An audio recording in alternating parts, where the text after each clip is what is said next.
Sheen shot. Yeah, boy. Slums. A highly populated urban area consisting of densely packed housing, often associated with poverty. Often caused by political conflict and greed. The slums of Levant can be found by heading over to the desert and either entering through the back of the city or entering through a gate separating the unfortunate from the profitable sector. This area is sad, desolate, and ridden with disease. People can be seen sleeping on benches, locked up near corpses, and even living in barrels. Everyone has on tattered clothes, and blood decorates the walls of this forsaken shamble of huts.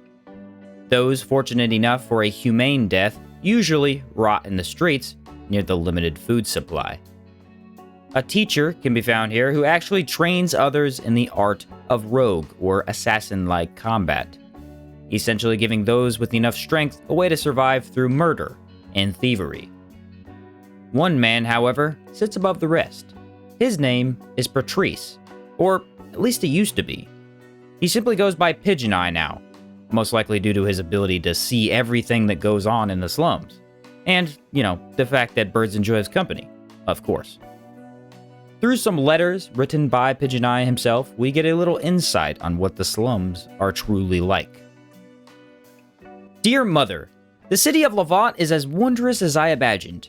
The streets are paved with tile, marble statues and fountains with clear spring water adorn the town square, and merchants and artists of all trades bustle about in a great hurry. The market I've come here to fill is quite crowded, more than I expected. I've met and spoken with at least 3 sculptors and 6 masons this week alone. Even so, I have no doubt that once I get myself properly established and funded, I will be able to compete with their work. For now, I'm trying to find work as a cactus fruit picker, as glamourless as the job sounds. My only concern is with the desert bandits and giant insects outside. All I can do is hope that Levant's military and our mini mercenary corps will be able to keep them from our walls. The worst are the sand corsairs. I shudder to think that I might have encountered these brutes on the journey across the Abrasar Desert. Until I can find permanent lodging, I'll be sleeping under the stars in the slums with my fellow new arrivals. I will write again as soon as I'm able. Until then, worry not for me. I am determined to find my place here. Your faithful son, Patrice. As Patrice, it seems Pigeoneye came to Levant looking for opportunity, and the dream of making it as an artist. His goal of becoming a sculptor or mason was ambitious, yes, but he seemed to have the determination and skill needed to succeed. Unfortunately, the market is quite competitive, and with such a prosperous city, he had no choice but to look for low-paying jobs until he could get himself established in the community. Pigeoneye also shudders at the thought of the sand corsairs running around out there in the desert. A bandit-like organization much more organized than your day-to-day thieves. These bandits were more like an army, and they were not afraid to pillage the supply lines coming to and from Levant. The army of Levant, however, was strong, and with newly developed firearms, they should have been safe inside the walls at night. Or at least, Pigeoneye hoped. All in all, our young artist seemed enthusiastic and hopeful in this letter. He understands that sleeping under the stars for the meantime is okay, as long as he can focus on gaining status and better connections in the future. His current attitude, however, would soon change for the worse. Dear Mother, I apologize for not having written. It's taken me much longer than I expected to arrange for a courier to your remote village.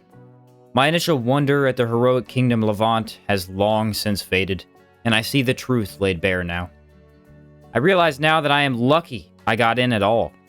The city's becoming far too crowded, and many find the trade they came here to practice already has more than enough people performing it. All new arrivals must now be vouched for, either by buying the favor of the local land baron, or by proving they can be of use in one of Levant's many mercenary corps. More than one poor soul in this slum spent every last silver they had to earn their place here, and now finds themselves unable to earn their daily bread. The sand corsairs continue to ply their trade along the desert roads, inflicting their bloody tax on merchants. The insects have taken more than one person I know who dared to try their fortunes as a mercenary. Several more have fallen victim to violent crime here in the slums. The guards don't care. They have their plates full enough already. Yet, I refuse to leave. The people here have begun to rely on me. I see things that they don't, and I've been able to keep the flow of smuggled goods and essential information steady and consistent. Without me, at least 4 people would be penniless, or just another corpse down an alley. I see it all from up here. The good, the bad, and the bloody. The Levantine dream is barely holding together. Your faithful son, Pigeoneye. After living in the slums for so long, it seems Pigeoneye is unable to leave. People rely on him for black market dealings and mere necessities such as finding food. We can see he's quite skilled, as during the end of your faction quest, he will take some traps from you and distract the guards as you sneak into the palace. Pigeoneye can take care of his people, and it seems he probably knows more than he's letting on. With the slums in such a depressing state, it's all he can do to keep the downtrodden community alive. But how'd it come to this? I mean, it would have always existed in some fashion, but why is it this bad? People were starving in the streets, spending every last penny they had just to enter town. Living among the dead while guards did nothing but stare back at them. Surely, something happened along the way. Surely, someone caused all this. That someone was the Baron. Baron Montgomery. Every organization will have its opportunists. Montgomery was one of the early citizens of Levant, and seeing the huge influx of new arrivals coming to Levant, he pounced on the chance to purchase the run-down ruins in the city's south district. As the flood of new citizens swelled, he began to rent living space in those ruins, turning it into a rugged slum, raking in a very tidy profit for himself. With the city facing an overpopulation crisis, he's now more or less openly selling citizenship to those who would otherwise not be able to find a place in the city.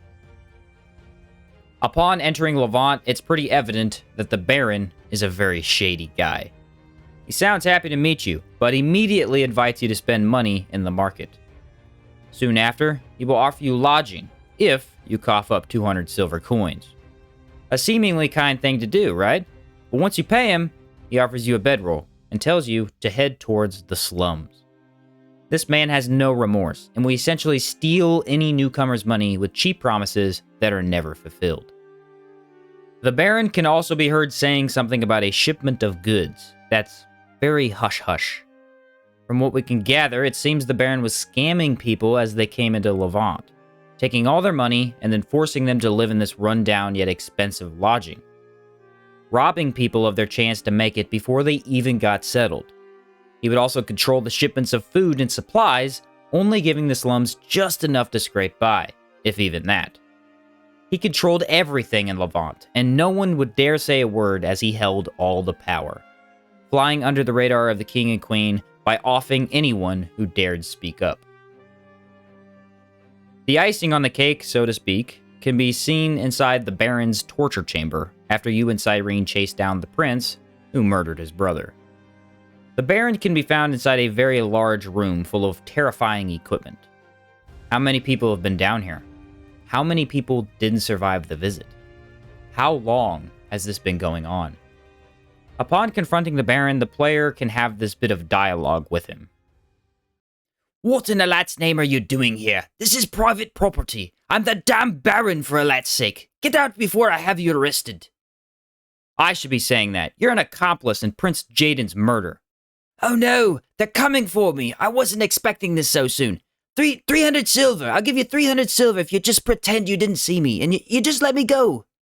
Judging by the stench in your little playroom down here, you've got plenty of blood on your hands. No, this only ends one way.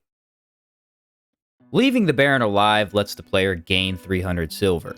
But after everything, you'd have to be a monster to leave this piece of trash alive. He stole innocent people's money, starved an entire town nearly to death, and orchestrated a plot to overthrow the king and queen after helping to murder the prince. The Baron started it all, and it boggles the mind to really think about all the lives affected by this one man. May his soul rot with the scourge in whatever hellish afterlife he makes it to. The Slums of Levant is a tragic story full of death and betrayal. But not all stories end in tragedy. After our character stops the war and ends the Baron's reign of tyranny, Pigeoneye sort of takes over.